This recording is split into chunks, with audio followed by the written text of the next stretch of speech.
नमस्कार. स्वागत तुमचं द न्यूज लॉन्चर मराठीमध्ये.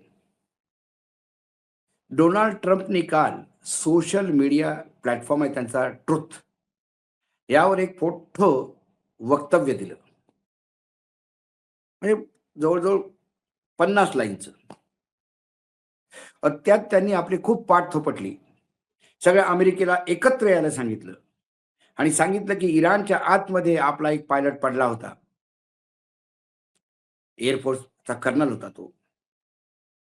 तर तो म्हणजे तो पायलट नव्हता. तो पायलट सोबत जो असतो, जो फायरिंग वगैरे करतो त्यासाठी. तो 40 तासापासून इराणमध्ये लपून होता. आम्ही त्याला तिथनं उचलून आणला इराणमध्ये घुसवून. तो थोडा जखमी आहे, पण कोणालाही हानी न पोहोचवता आम्ही त्याला वापस आणला. आम्ही एका-एका माणसाची किंमत जाणतो आणि अमेरिकाने दाखवून दिलं, की आम्ही किती पॉवरफुल आहोत. इराणच्या आतमध्ये जाऊन आम्ही त्या माणसाला घेऊन आलो. अमेरिका फार ग्रेट आहे. आपलं पॉवर फार ग्रेट आहे. आमचे डिफेन्स मिनिस्टर, आमचे head of the staff, defence staff, central command हे सगळे 24 तास त्याला मॉनिटर करत होते या रेस्क्यू ऑपरेशनला आणि अमेरिकेच्या इतिहासामध्ये सर्वात सटीक आणि बेस्ट असं ऑपरेशन आम्ही केलं. टाळ्या. God bless America, God bless you all असं म्हणून त्यांनी ते सांगितलं. मुख्यतः त्यांचं ते एक प्लेन कसं पाडलं गेलं, या नामुष्कीवर पडदा टाकण्यासाठी आम्ही कसं रिस्क्यू केलं, याचं त्यांनी सांगण्याचा प्रयत्न केला.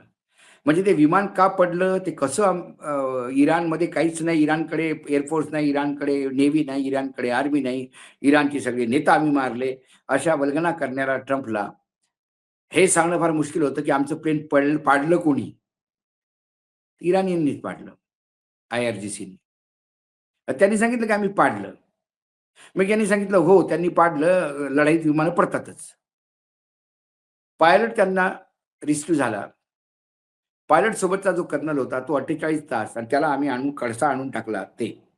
पण हे त्याचं ते जे हवाबाजी होती, ही एकूण 24 तास पण टिकली नाही. कारण लगेच IRGCने आज व्हिडिओ समोर आणले, काही फोटोग्राफ्स आणले आणि ते व्हिडिओवर फोटोग्राफ्स काय आहे, ते तुम्ही पाहू शकता. कन्सुलेट जनरल ऑफ इराण आहे भारतामधलंच. त्यांनी एक ट्वीट केलं सोशल मीडियावर, ते तुम्ही तिथं पाहू शकता. इंग्लिशमध्ये आहे. खतम अल अभिया headquarters, a rescue operation planned by Israel and the US at the abandoned airport in इफ्सान failed due to the timely intervention of our forces. त्यांचं असं म्हणणं आहे, की जे रेस्क्यू ऑपरेशन होतं, तिथे एक खाली पडलेलं एअरपोर्ट होतं तुटकं-फुटकं. तिथे त्यांनी इस्फहानला, तिथे त्यांनी रेस्क्यू ऑपरेशन करण्याचा प्रयत्न केला. त्यात ते पूर्णपणे नाकाम झाले आणि मग त्यांनी तो फोटोग्राफमध्ये एक व्हिडिओ दिला. त्या व्हिडिओमध्ये अमेरिकेच्या पडलेल्या विमानांचं आणि हेलिकॉप्टरचा हे आहे, मलबा आहे. त्यात MB गलिबाफने एक ट्वीट किया है, ते पण तुम्ही पाहू शकता. If the United State gets 3 more victories like this, it will be utterly ruined. आणि त्यांनी फार व्यंगात्मक म्हटलं, जर अमेरिकेला अजून असा 3 विजय त्यांनी असे मिळवले, तर खरोखरच अमेरिका फार वाईट स्थितीमध्ये येणार.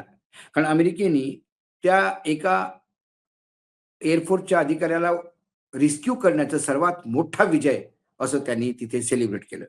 पण त्या विजयात त्यांनी काय-काय दिलं? ते एक हिंदीमध्ये एक हे आहे, की 25 पैशाचं नाणं खाली पडलं म्हणून माणूस ते उचलायला गेला आणि आपल्या समोर वरच्या खिशातलं ठेवलेलं रुपयाचं नाणं खाली पडून गायब झालं. म्हणजे 25% पैसे उचलायला गेले आणि रुपया पडला. तसंच अमेरिकेचं झालं. काय झालं, त्यांनी F-15E हे त्यांचं फायटर जेट पाडलं.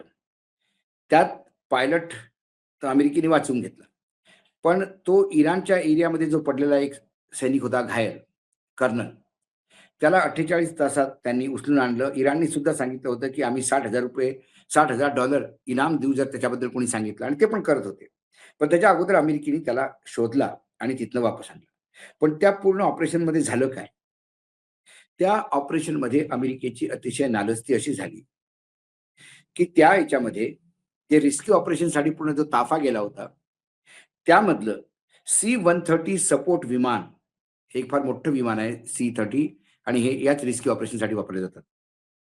ते इराणियननी पुन्हा पाडलं. रिस्क्यूमध्ये गेलेलं ऑपरेशनला गेलेलं विमान तेही पाडलं आणि सोबत 2 ब्लॅक हॉक हेलिकॉप्टर.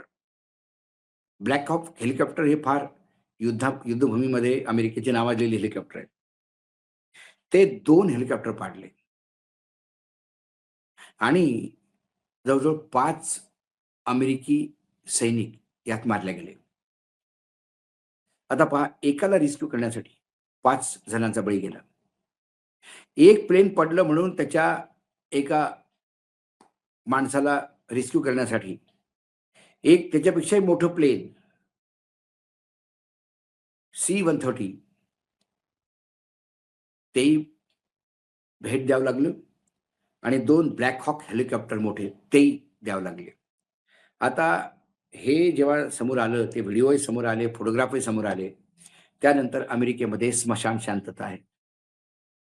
मधात एक बातमी जरूर न्यूयॉर्क टाइम्समध्ये सोर्सेसनी प्लॅन करण्याचा प्रयत्न केला होता.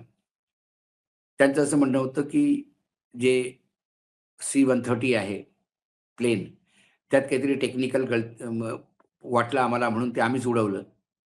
मग त्यातला क्रू कुठे गेले? त्याला कोणी रिस्क्यू केलं? तर हेलिकॉप्टर पडले त्याचं काय? त्याच्याबद्दल कोणीही बोलत नाही. IRGCने सांगितलं आम्ही यांना पाडलं. त्यांनी व्हिडिओ दाखवला आणि तो खाली पडलेले फोटोग्राफ्स आहेत. तिथे ते जळत आहेत अजूनही, ते विमानं आणि हेलिकॉप्टर. आता हे सगळं पाहिल्यावर खरोखरच हा फार मोठा प्रश्न पडतो, की अमेरिकेच्या म्हणजे इराणच्या आकाशात कोण राजा आहे? आणि ट्रम्पने म्हटलं होतं, "we rule the Iranian skies. Our air force rule the Iranian skies." याला रूल म्हणतात. एकाला वाचवायला जायचं आणि 5 जणांना मरू द्यायचं. एक विमान पडलं म्हणून शोधायला जायचं आणि एक विमान अजून पडू द्यायचं आणि 2 हेलिकॉप्टरही पडू द्यायचे. ही नालस्ती दिवसेंदिवस अमेरिकेला झेलावं लागत आहे. मेनस्ट्रीम मीडिया काही सांगत असेल, की अमेरिका फार ताकदवार आणि हे झालंय, ते झालं. पण या युद्धात एकटा इस्राईल, एकटं इराण, इस्रायलशी लढतो, अमेरिकेशी लढतो. अमेरिका आणि या इस्रायलचं एकच टार्गेट आहे इराण. पण इराणला अमेरिकन बेस टार्गेट आहे. इस्रायल पूर्ण टार्गेट आहे आणि 8 देशात जिथे-जिथे अमेरिकेच्या एम्बॅसीज आहेत, त्या टार्गेट आहे. एकटं इराण 10 ठिकाणी 10 तोंडावर लढाई लढतं आणि अजूनही त्या इराणला हे अजूनही त्याच्या मुसक्या बांधू शकले नाही. आणि ज्या हिशोबाने इराण लढतंय, त्या हिशोबाने फार मुश्किल आहे. अमेरिकेमध्ये खर्च वाढतोय. अमेरिकेमध्ये महागाई वाढते. आजच मला एक कोणाला तरी मेसेज आला होता, की कॅलिफोर्नियाला $6 गॅलनचं जे पेट्रोल होतं, ते आता $10 पर गॅलन झालेलं आहे. हा झटका अमेरिकेसाठी सुद्धा फार मोठा आहे. शिवाय आर्मीची, एअर फोर्सची, नेव्हीची होणारी नासधूस, त्यांच्याकडे जी मिसाईल्स होती, त्या मिसाईलचा आता तुटवडा व्हायला लागलेला आहे. युरोपियन युनियन आणि NATO मधला कुठलाही देश सोबत यायला तयार नाही. आता जे खाडी देशातले लोकं होते, ते सुद्धा हळू पाय काढायचा प्रयत्न करतात, की बाबा आपण वेगवेगळे राहू, आपण इथेच राहणारे आहेत. हे काय, हे बाहेर येऊन जाईल. आता त्यांना कळलं. इस्राईल अमेरिकेला खेचतोय, पण इस्राईल स्वतःची स्थिती पाहू शकत नाही. अमेरिका आणि इस्रायलने पुन्हा एक वेळा त्यांच्या परमाणु ऊर्जा यंत्रावर म्हणजे त्या याच्यावर प्रोजेक्टवर बॉम्ब टाकले चौथ्यांदा. आणि इराणने सांगितलं हे जर लीक झाले, कारण ते इराणच्या बिलकुल कोपऱ्यावर आहे. त्यामुळं त्याचं रेडिएशनचं जे लीक आहे, त्यांनी इराण कमी आणि बाकीचे खाडीतले देश जास्त त्यांनी प्रभावित राहतील आणि खाडीतले सगळेच देश त्या ॲटॉमिक रेडिएशनच्या लिकेजमुळे नष्ट होतील. त्यामुळे हे फक्त इराणचं भवितव्य नाही, हे पूर्ण खाडी देशाचं आहे. आणि अमेरिका आणि इस्रायल सगळे युद्ध नियम तोडून त्या परमाणु संयंत्रावर म्हणजे परमाणु ऊर्जा केंद्रावर जिथं रशियाचे लोकं ते चालवत होते. रशियाने आपले सगळे लोकं काढून घेतले तिथनं बाहेर. त्याच्यावर चौथ्यांदा हल्ला केला. हे युद्ध भीषण होत आहे. 48 तासाचा अल्टिमेटम दिलाय ट्रम्पनी. त्यातले 24 तास संपले. इराण ते 24 तास अजून संपायची वाट पाहत आहेत. कारण इराणचं म्हणणं आहे, हे 24 तास संपल्यावर तरी अमेरिकेने आमच्या धर्तीवर उतरावं. आमची अपेक्षा आहे की त्यांचं स्वागत करावं. अमेरिकेला वापस जायचं आहे, कसं जायचं आहे ते कळत नाही. F-30 जे लॉर्ड ऑफ द स्काय होतं अमेरिकाचं, त्याला इराणने पाडून एक चुनौती दिली. लॉर्ड ऑफ द सी ज्याला म्हणायचं, तो अब्राहम लिंकन सर्वात मोठं जहाज. त्याच्यावर हल्ला करून, डॅमेज करून त्याला तिथनं पळण्यासाठी पळवलं. हे अमेरिकेला फार नामुष्की म्हणजे हे अपमान जेवढा झाला अमेरिकेचा याच्यात म्हणजे काही सांगता येत नाही. ते सगळी पोलच खोलली अमेरिकाची इराणने. आणि इराण जर इरेला पेटलं तर काय करू शकतो हे पूर्ण जगाला इराणने दाखवून दिलं. होर्मुझ बंदच आहे. तेलाचा हाहाकार आहे. आपल्या देशातले नेता प्रचारामध्ये मस्त आहे. गॅस असो वा नसो. देश गॅसवर आहे. आमचे नेता प्रचारावर आहे. आज न्यूज लॉन्चर मराठीमध्ये एवढंच. पुन्हा येतो काही विषयासोबत. तोपर्यंत नमस्कार. पाहत राहा न्यूज लॉन्चर मराठी.